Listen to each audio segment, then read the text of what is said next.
Buni hamma ko'rsin. Tez homilador bo'lish siri. Buni hozir sizga tushuntiraman. Ayol va erkak. Hozir mana bu rasmda tushuntirib o'taman.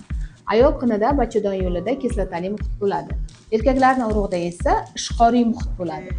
Ishqoriy muhitdagi sperma agar kislotali muhitga tushsa, o'lib qolish ehtimoli yuqori bo'ladi.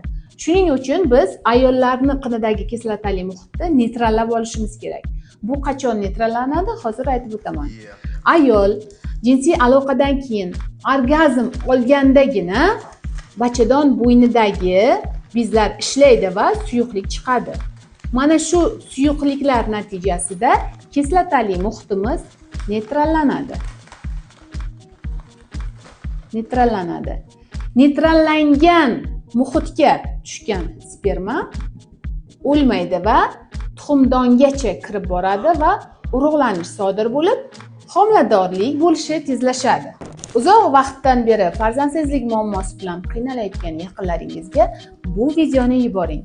Sizlar bilan ginekolog-reproduktolog doktor Akzamova.